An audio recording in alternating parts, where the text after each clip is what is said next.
हाँ,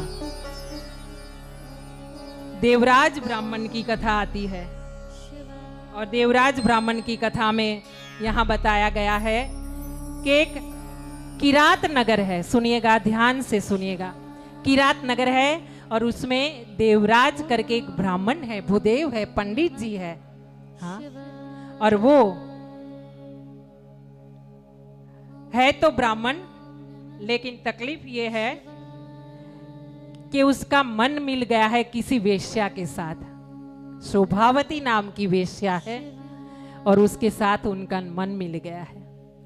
मन मिल गया है तो क्या होता है कि जब ऐसा कुछ होता है ना समाज में, तो कहते हैं ना, अच्छा करो तो भी छुपता नहीं है, बुरा करो तो भी छुपता नहीं है, वो तो ऊपर आकर ही रहता है। समाज में सबको दृष्टि पड़ती ही पड़ती है। हम सोचेंगे हमने ये गलत काम किया, किसको पता चलेगा, लेकिन ऊपर का कैमरा तो चालू है।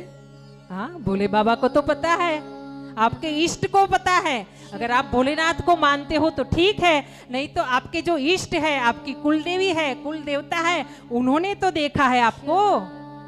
हाँ, तो महाराज ऐसा है कि उनकी पत्नी ने उनको एक बार टोका है कि देखिए समाज में बहुत बातें हो रही है आपके बारे में, मुझे अच्छा नहीं लगता। और वो सज्जन औरत, उसने सुशील औरत ने कहा, पतिदेव मैं आपको प्रणाम करती हूँ, आपको जैसे चाहिए वैसे आपका व्यवहार संभाल लेंगे हम, लेकिन आप ये जो शोभावती को मिलने जाते हैं वो मिलना बंद कर दीजिए। वहाँ हुआ है ऐसा, उस दिन ये जो देवराज ब्राह्मण है उसने अपने पत्नी की बात नहीं मानी है। थोड़े दिन हुए हैं और देवराज बोलते हैं ना, धीरे धीरे लिमिट पार होती जाती है। कभी कभी इंसान लिमिट से बाहर, कंट्रोल से बाहर होता जाता है, अपने आप को थोड़ा ज्यादा ही समझ लेता है। हाँ, किसी को समझता नहीं। हम कहते हैं, क्या कहते हैं कि आप किसी को ना समझो ना, वो मूर्खता है। मैं समझू मैं कुछ हूं, मैं ये समझू कर कि मैं कुछ हूं, कोई बात नहीं, लेकिन मैं ये समझू कि आप कुछ नहीं है, वो नहीं होना चाहिए। समझे? तो ये मूर्खता है कि हम ये समझे कि सामने वाला मूर्ख है, गलत है, कुछ नहीं है, उसको पता नहीं चलता। ये समझ होनी चाहिए अपने अंदर, तब आराम से जी सकते हैं। यहाँ हुआ है ऐसा कि जैसे ही देवराज ब्राह्मण की पत्नी ने टोका है,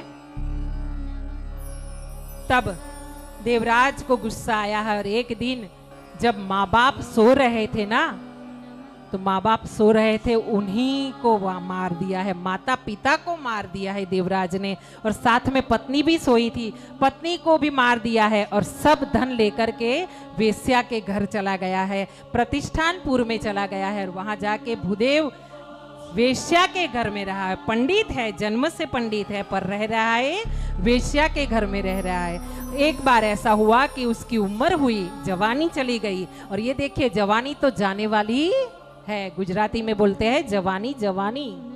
हाँ, मतलब ये जो यौवन है ना, वो एक दिन जाएगा ही जाएगा, वो कहीं रुकने वाला नहीं है। आज आपका यौवन है, कल किसी और का हो जाएगा, रुकने वाला नहीं है, टिकने वाला नहीं है।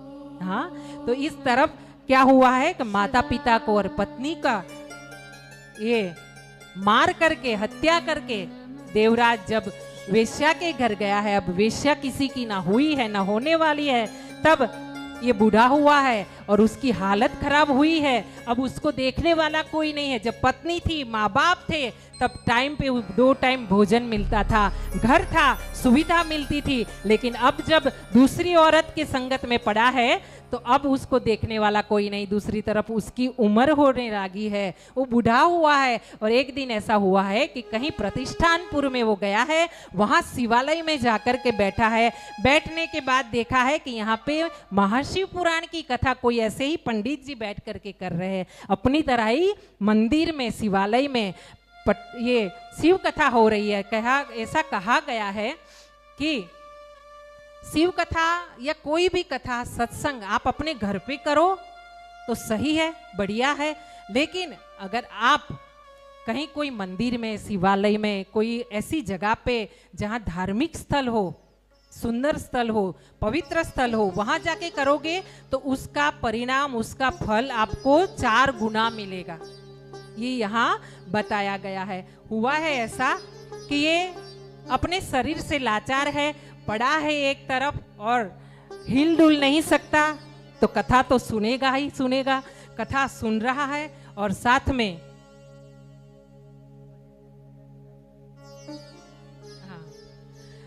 तो महाराज कथा भी सुन रहा है। देखिए कथा सुनने का क्या फल मिलता है, आप ध्यान कीजिएगा और गौर से सुनिएगा। ये कथा सुन रहा है। उस दिन शिवरात्रि थी, तो रात को इसने कुछ खाया नहीं, क्योंकि किसी ने उसको कुछ खाना दिया नहीं। जो भगत कथा सुन रहे थे उनका उपवास था, इसलिए खाना किसी ने बनाया नहीं था वहां पे। और ये कथा सुनते सुनते सोया है, आंख लगी है, उतने में उसको पता चला है कि रात का समय हो रहा है।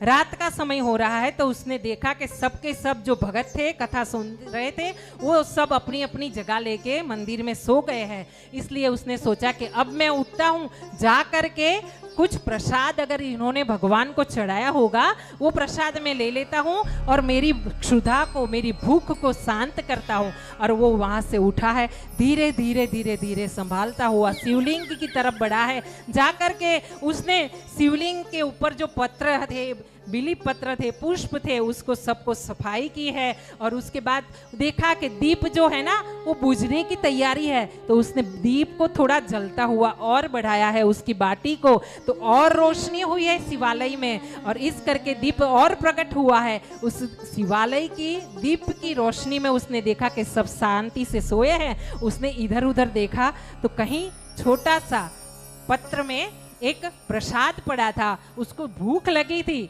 तो उसने वो प्रसाद उठाया और थोड़ा सा मुंह में रखा और सोचा कि अपने बिस्तर पे जगह पे जाता हूं और जाकर के मैं प्रसाद खाऊंगा। जैसे ही चलने लगा उसको किसी की ठोकर लगी तो गिर पड़ा।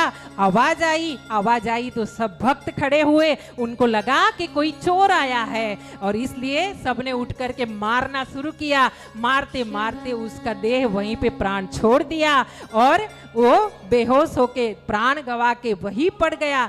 उसी समय यमदूत आए तो उसका देह का प्राण लेकर के जाना चाहे, उसी समय शिवजी के दूत आए, शिवगण आए और शिवगण ने बोला आप इसको नहीं लेकर के जा सकते, हमारा ये दूत है, हम उसको लेकर के जाएंगे, शिव का गण बनेगा। तो सबने जो यम के दूत थे उन्होंने पूछा ये कैसे हो सकता है, इसने जिंदगी भर पाप कर्म किए हैं, इसने कोई अच्छा कर्म नहीं किया, तो इसको तो यमदूत ही लेकर के जाएंगे। तब यमदूत को शिव गणों ने समझाया है कि देखो भाई, बात ऐसी है कि मौत तक, इसकी मौत आई तब तक इसने खराब कर्म किया, लेकिन अंतिम समय में इसने शिवालय में शिव कथा सुनी है और उसके बाद देखिए थोड़ी क्षणों के लिए शिव कथा सुनी है, ज्यादा नहीं।